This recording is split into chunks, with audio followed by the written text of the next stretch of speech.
Ora bem, eu gostava de começar fazendo uma espécie de revisão da materialidade. Isso é o painel que deve fazer, mas eu acho importante para situar aquilo que eu vou dizer. No último, faz uns 8 dias, falou-se aqui essencialmente de 3 coisas, e são esses 3 pontos que eu queria desenvolver. É aquilo que a Constituição diz, aquilo que a Constituição diz, mas não se faz, e aquilo que é preciso fazer, mesmo a Constituição não o dizendo. E houve aqui 2 discursos, houve 3, mas houve 2 discursos essenciais. Um, digamos, mais institucional, que foi do professor Jorge Miranda, mas muito interessante, que dizia que era importante, a Constituição tem coisas muito interessantes, mas era preciso fazer respirar a Constituição. E o outro discurso era um discurso do professor Boaventura Sousa Santos, que era um discurso que dizia, e um pouco mais, é preciso libertar a Constituição. E é interessante que houve um terceiro discurso que emergiu da assistência.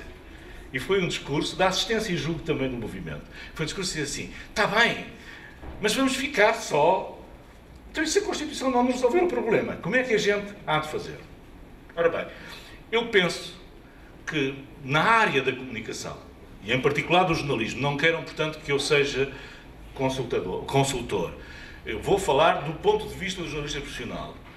Não jornalista de causas. Detesto isso, acho que não sou jornalista de causas. O que não quer dizer que não tenha um conjunto de situações sociais e da vida e política que não seja empenhado. E que não seja empenhado. Eu até trazia aqui, se calhar para o horror de alguns de vocês, mas uma coisa que é o livro de estilo do público, em que eu me revejo totalmente, que foi começado a escrever em 1989, e eu trago aqui a edição já de 97, e não me esqueço nos princípios gerais, o 4º princípio geral diz assim, o jornalista do público não está obrigado à neutralidade quando estão em causa valores fundamentais da vida em sociedade, designadamente relativos aos direitos humanos. O jornalista do público também não é neutral em conflitos entre liberdade e escravidão, compaixão e crueldade, tolerância e intolerância, democracia e ditadura, livre informação e censura, paz e guerra. Eu acho que depois nós acrescentamos, em 97 acrescentamos mais não é ainda neutral, na defesa do direito humanitário internacional, que era uma questão que se levantava então bastante e nós achámos que devíamos. Mas estas são as causas, portanto, eu só aceito que me digam que eu sou jornalista de causa em relação a estas causas, mas nem sequer estas causas, acho eu, devem autorizar um jornalista a mentir. E nenhuma destas causas, do meu ponto de vista, pode autorizar o jornalista a omitir os pontos de vista diferentes. Portanto, é neste quadro que eu me situo. Ora bem, eu acho, portanto, voltando aos tais 3 pontos, eu acho que a atual Constituição contém potencialidades inexploradas pelos cidadãos e que, portanto, se pode e deve fazer respirar a democracia institucional, como dizia o professor Jorge Miranda. Acho que novas iniciativas devem vir a ser tomadas no sentido de aprofundar a democracia, institucionalizando a prestação de contas, por exemplo, dos eleitos perante os eleitores, libertando a democracia da captura dos partidos e, nestes, das direções partidárias, por sua vez capturadas por interesses financeiros, económicos e outros que logram subtrair-se ao controle social. Não inevitavelmente, mas onde nós vemos estas situações, muitas vezes e em alguns casos. Acho, por fim, que muito provavelmente, em dado momento, a luta que esta via de aprofundamento da democracia implica se confrontará com a necessidade da tomada de decisões limite. Tal ocorrerá, penso, recorrendo a uma fórmula também muito interessante, mas complexa, usada por Boaventura Sousa Santos, quando concluirmos, eu penso que isso vai ocorrer, quando concluirmos que chegou o momento de fazermos aquilo que o Boaventura Sousa Santos disse, que é que o impensável seja pensável. E o impensável não se traduz necessariamente numa revolução armada. Pode traduzir-se em transformações. Traduz-se em transformações profundas, sem essa carga revolucionária armada, mas, do meu ponto de vista, talvez bastante mais profundas e duradouras. Eu adiro, portanto, a esta fórmula, na estrita medida em que ela, como pareceu ser o caso na intervenção do Boaventura Sousa Santos, seja prosseguida no quadro da democracia, isto é, no quadro da liberdade, que é um conceito em que eu entendo estarem incluídas todas as liberdades. No Congresso da Democracia, que foi realizado pela Associação 25 de Abril, acho que foi em 2004, o general Pesará Correia fez uma intervenção muito interessante e em que a essa altura evocou a célebre máxima do Churchill, não é? Que a democracia é o pior de todos os sistemas, com exceção de todos os outros. E ele disse, eu concordo com o Churchill, mas eu gostava de melhorar esta definição. E então fez uma proposta com que realmente eu concordo inteiramente. Ele disse que gostava que verdadeiramente a democracia se definisse como o melhor dos sistemas, incluindo todos os outros.